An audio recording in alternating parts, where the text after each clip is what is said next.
નમસ્કાર દર્શક મિત્રો, વોઇસ ઓફ મહીસાગર ન્યૂઝમાં આપનું સ્વાગત છે। भारत के ऊर्जावान यशस्वी तपस्वी प्रधानमंत्री श्री नरेंद्र मोदी जी ऋषिकेश पहुंचे। उसके बाद केदारनाथ, बद्रीनाथ और फिर वापस दिल्ली की यात्रा की। प्रातःकाल जब हम सवेरे मिल रहे थे उनसे ऋषिकेश में, तो मैंने देखा एक अद्भुत बात। जैसे वे उतरे, हवाई जहाज से उतरते उतरते उन्होंने सबसे पहले हिमालय को देखा, प्रणाम किया, हवाओं को देखा, उनको छुआ, और फिर किस तरह से जब धरती पर नीचे उतरे तो किस तरह से उनका भाव था किस मिट्टी को प्रणाम करने का। ये इस देश की संस्कृति है।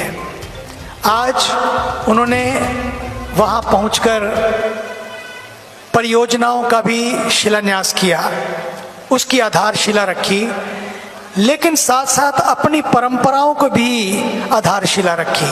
परियोजनाएं और परंपराएं दोनों साथ साथ चलें, ये हमारे देश के प्रधानमंत्री का हमेशा एक नजरिया रहा है, जो इकोनॉमी को भी साथ लेकर चलते हैं और इकोलॉजी को भी साथ लेकर चलते हैं, जो साइंस को भी साथ लेकर चलते हैं और स्पिरिचुअलिटी को भी साथ लेकर चलते हैं, जो देश में बड़े बड़े इंफ्रास्ट्रक्चर भी खड़े कर रहे हैं, लेकिन साथ साथ देश का इंफ्रास्ट्रक्चर, उनका दिल कैसा हो लोगों का, उसका भी ध्यान रखते हैं।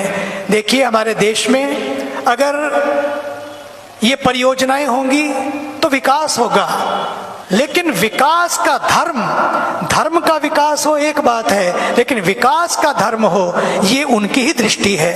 जो प्रकृति, संस्कृति और साथ ही साथ संतति भी आने वाली हमारी बची रहे, उसके लिए भी आज देश में आप देख रहे हैं कि केरल से लेकर जो शंकराचार्य जी केदारनाथ तक पहुंचे, केरल में जन्म लिया, केदारनाथ में समाधि ली, काशी में विद्याध्ययन किया, तो कश्मीर में मंदिर बनाया। अब सोचिए, उत्तर, दक्षिण, पूर्व, पश्चिम, उन सब के बीच में किस तरह के सेतु बनाए। आज इन्हीं सेतुओं के निर्माण की आवश्यकता है, और सेतु तभी बनते हैं जब कोई अपना हेतु ना हो, अपना कोई एजेंडा ना हो, एजेंडा केवल देश हो। जब देश ही एजेंडा बनता है तो पक्का मानिए, फिर दल की बात नहीं रहती, फिर दिल की बात रहती है और देश की बात रहती है। इसलिए मुझे तो लगता है कि भारत की आत्मा तीर्थों में बसती है, लेकिन मुझे तो लगने लगा है कि तीर्थों की आत्मा हमारे देश के राष्ट्र ऋषि श्री मोदी जी में बसती है। हमें इसको देखने की, I can believe it even, कि मुझे लगता है कि व्यक्ति दिवाली का दिन, छोटी दिवाली, देव दिवाली, अपने घर में अपने परिवार के साथ मनाता है। और पता है आपको, आज वो यहाँ और कल वो अयोध्या में दिवाली मनाने जा रहे हैं, दीपोत्सव, दीप जलाने जा रहे हैं, जला रहे हैं। वो लाखों दिए जल रहे हैं। उस गरीब के घर में भी दिया जले, उस दिए की बात करते हैं। वो इस देश का अंतिम गांव, वहां तक भी पहुंचे, और इस देश की अंत्योदय नारी, उस राष्ट्रपति को भी उन्होंने वो सम्मान दिया। अंतिम गांव हो या अंत्योदय की यात्रा हो, दोनों में उन्होंने सेतु बनाए। मुझे लगता है हमारे देश के सैनिक जो हमारी रक्षा के लिए, हमारी सीमाओं की रक्षा के लिए, हमारी संस्कृति की रक्षा के लिए उस सियाचिन की ठंड में डटे हुए हैं, मोर्चे ले रहे हैं, अपने परिवारों की भी परवाह ना करते हुए, अपने जान की भी परवाह ना करते हुए, जो हम सब की रक्षा कर रहे हैं। उनका भी घर है, उनके घर में भी दिवाली होती है, लेकिन वो दिवाली हम छोड़कर सीमाओं की रक्षा कर रहे हैं। आप सोचिए, ये परिवार का मुखिया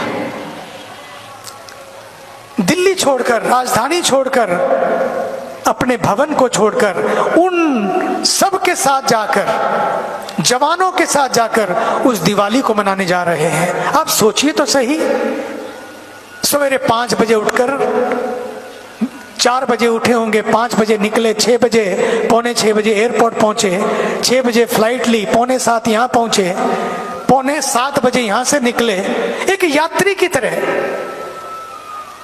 और फिर वहां पहुंच गए। क्यों? क्योंकि हमारे देश की जो इतनी 140 करोड़ जनता नहीं बल्कि पूरे विश्व के लोग जब वहां जाएंगे उनके लिए यात्रा सुलभ हो, सुगम बने, सुरक्षित बने, एक एक चीज पर ध्यान देना। और फिर केवल रोपवे अगर की शिलान्यास हो रहा है केदारनाथ का, वहीं पर रोपवे का शिलान्यास हो रहा है, हेमकुंड साहब का भी, सबके लिए यात्रा है, सबके लिए यात्रा है। ये जो संस्कार हैं, मैं समझता हूं ये हमारे देश का सौभाग्य। मैं बार बार कहना चाहता हूं, यूं तो हमने बहुत प्रधानमंत्री देखे हैं लेकिन आदरणीय मोदी जी तुम सा नहीं देखा।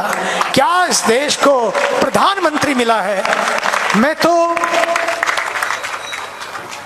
उनके बारे में सोचता हूं, मेरी आंखें ही नहीं बल्कि मेरे हृदय की पलकें भी गीली हो उठती हैं, क्योंकि मैंने बहुतों को देखा है, पूरे विश्व को देखा है। किसी भी देश में इस जैसा सम्मान किसी राष्ट्राध्यक्ष का नहीं हुआ जो हमारे देश के प्रधानमंत्री जी का होता है। बात गंगा की हो या बात गांव की हो या बात गरीब की हो या बात गंदगी की हो, उनकी आंखों में कोई भेदभाव नहीं है, सबको साथ लेकर चलते हैं, सबकी बात करते हैं। और उस मंत्र का, और क्यों नहीं हो, मैं तो चाहता हूं ये जो संस्कृति है, अगर संस्कृति नष्ट हो जाएगी हमारी आने वाली संतति भी कभी सुरक्षित नहीं रहेगी।